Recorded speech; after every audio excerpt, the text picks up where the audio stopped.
अजितदादांना जाऊन 2 दिवस झाले. महाराष्ट्र अक्षरशः स्तब्ध आहे. प्रत्येकाच्या डोळ्यातला अश्रूंचा पूर कमी होत नाहीये.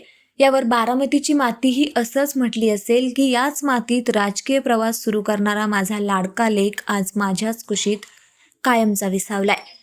जनतेसाठी अहोरात्र मेहनत करणारं एक वादळ थांबलं.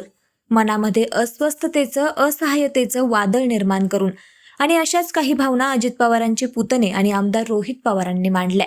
ते म्हणाले की माननीय अजितदादांनी जिथं विकासरूपी फुलांची बाग फुलवली तिथंच त्यांची राख सावडण्याची वेळ येईल असं स्वप्नातही आलं नाही. पण नियतीच्या क्रूर खेळापुढं कुणाचंही चालत नाही. अजितदादांची ती दुर्दैवी बातमी आल्यापासून अद्यापपर्यंत डोकं सुन्न आहे. मन बर्फाप्रमाणे थिजलंय. काय झालं, कसं झालं आणि का झालं या विचारांचं मनातलं काहूर थांबत नाहीये. आपल्यात आत्तापर्यंत जे काही संभाषणं झाली, चर्चा झाल्या, विशेषतः शेवटच्या काही दिवसांमध्ये झालेल्या भावनिक चर्चा, हे सगळं एखाद्या टेप रेकॉर्डरप्रमाणे सारखं कानात घुमतंय.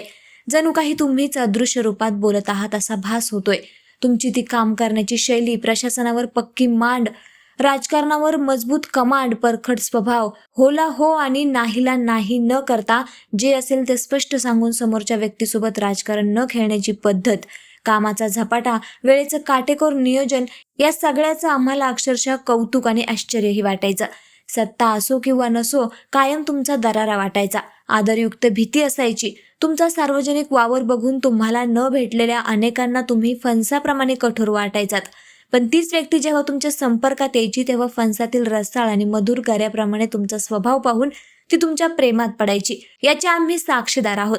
पण अचानक असं काय झालं? 2 दिवसापूर्वी महाराष्ट्राचा गाडा हाकणारा, दररोज भेटणाऱ्या शेकडो माणसांना मदत करणारा, त्यांची कामं करणारा, पहाटेपासून रात्रीपर्यंत महाराष्ट्राच्या विकासाचा ध्यास घेणारा, सामान्य माणसासाठी वाऱ्याच्या वेगाने ऊर फाटेस्तोवर धावणारा पहाडासारखा माणूस असा एका क्षणात कसा निघून जाऊ शकतो?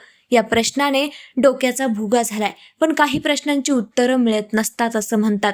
पण माननीय अजितदादांच्या विकासाचा वेगच कदाचित नियतीला आवडला असावा आणि म्हणूनच अजितदादा लोकांसाठी धावत असताना त्याच वेगाने नियतीने त्यांच्यावर झडप घातली असावी.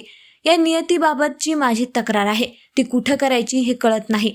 पण माझा त्या नियतीला प्रश्न आहे, आमच्यासारखे लाख गेले असते तरी चाललं असतं, पण आमचा लाखांचा पोशिंदा तू का चोरून नेला? एका क्षणात तू लाखो जणांच्या लाखो स्वप्नांची राख का केलीस? दे ना उत्तर. अजितदादा, तुमच्याविषयी देखील माझी तक्रार आहे. 2 दिवसांपासून महाराष्ट्र अक्षरशः स्तब्ध आहे. प्रत्येकाच्या डोळ्यातला अश्रूंचा पूर कमी होत नाहीये. हुंदके आणि आक्रोश ऐकून काळजात चर्र होतंय. आपल्या जाण्याने पाठीमागे दुःखाचे असे पाठ वाहतील याची चिंता दादा तुम्ही का नाही केली? एरवी कुणी थोडं जरी चुकलं तर त्याला 4 चौघात झाप झापणारे तुम्ही त्या नियतीलाही त्याच जरबेच्या आवाजात का नाही खडसावलं? महाराष्ट्राची अजून कित्येक कामं बाकी असताना वेळ न घेता तू अशी आलीचस कशी? दादा, तुमचा आवाज ऐकून ती नक्की घाबरली असती, पण तुम्ही तिलाही नाराज केलं नाही. मोकळ्या हाताने तिलाही माघारी पाठवलं नाही. आलेल्या प्रत्येकाचं काम करायचं हेच तर तुमचं वैशिष्ट्य होतं. पण 2 दिवसांपासून दुःखाच्या पुरात अखंड बुडालेला महाराष्ट्र पाहून आता त्या नियतीलाही नक्कीच पश्चाताप होत असेल.